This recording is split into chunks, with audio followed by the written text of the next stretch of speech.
সে হেকমতওয়ালা দিহি বহু হেকমতওয়ালা নিজের বেলা 16 আনা হেকমত চলে আরেকজনের বেলা মোটেই চলে না। কথা কোন ঠিক কি না? কিসের হেকমত? এগুলো মুনাফিকি। কোন হেকমত নাই। এতদিন ছিল আওয়ামী লীগ, এখন জামাত শিবির, এখন শিবির। কথা কয় না। আস্তে বলবেন না, জবান খুলে বলেন ঠিক কি না? এতদিন সাংগঠনিক ভাবে ছিল আওয়ামী লীগ, এখন কি কয় মিডিয়াতে আইসা কয় অবস্থাটা এমন যেমন ফেরাউনের ঘরে মূসা। আরে ফেরাউনের ঘরে মূসা নিজে নিজে যায় নাই, ফেরাউনের ঘরে মূসাকে আল্লাহই পাঠিয়েছেন। কথা কোন ঠিক কি না? তুমি তো মিয়া পিঠ বাঁচাবার জন্য দুনিয়া ধান্দায় এতদিন আওয়ামী লীগ ছিলা, তো এতদিন আওয়ামী লীগ ছিল, আওয়ামী লীগ যা করছে চুরি বাটপারি ওটার অংশীদার তুমিও। আস্তে বলবেন না, জবান খুলে বলেন ঠিক কি না?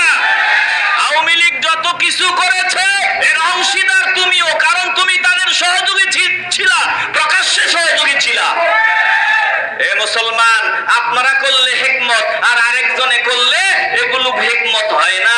আপনাদের নেফাকি স্পষ্ট, আরেকজনেরটা স্পষ্ট না, বরং তিনি মনে প্রাণে, তিনারা মনে প্রাণে দ্বীনের পক্ষে ছিলেন, দ্বীন কায়েমের জন্য চেষ্টা করেছেন, বিক্রি হন নাই, কারো পকেটে ঢুকেন নাই, এখনো ঢুকবে না, মৃত্যুর আগ পর্যন্ত সম্ভাবনাও নাই। যদি ঢুকে আমরা ওটা বুঝতে পারবো। আস্তে বলবেন না, কথা বলেন ঠিক কিনা? এজন্য বলি, হিংসার ব্যানার থেকে কথা বলিয়েন না। হিংসার ব্যানার থেকে কথা বললে আমাদেরও কথা বলার বহু সুযোগ আছে। আস্তে বলবেন না, কথা বলেন ঠিক কিনা? এ মুসলমান নবীর আশিকের দল, রাগ করছেন মনে হয়, বেশি কষ্ট দিয়ে লাইছি না, দুষ্টা মনে হয় বেশি করা হয়ে গেছে। জামাত ইসলাম একটি ধর্মান্ধ, একটি উগ্রপন্থী দল।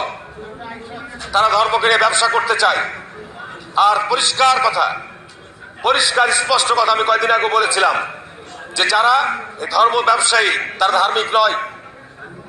আর ধার্মিক তারাই যারা ধর্মভীরু এবং যারা আল্লাহকে ভয় করে। এই জামাত যেখানে যেখানে লাগবে ওখানে ইসলাম ধ্বংস হয়ে যাবে। জামাত লাগছে আলিয়া মাদ্রাসার মধ্যে, আলিয়া জামাত লাগছে ইত্তেহাদুল উম্মার মধ্যে, ইত্তেহাদুল উম্মাহ। জামাত লাগছে বিএনপির মধ্যে, বিএনপি। এই জামাতের প্রয়োজন যেখানে লাগবে সে ধ্বংস হয়ে যাবে।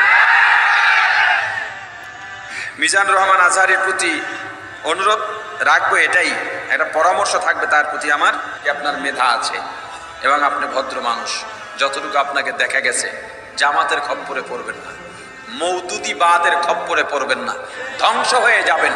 এই জামাত সাইদি সাহেবকে ধ্বংস করেছে। না হয় সাইদি সাহেবের মতো মানুষ আজকে নির্দোষ হওয়ার পরেও জেলে থাকে না। কথা বলেন।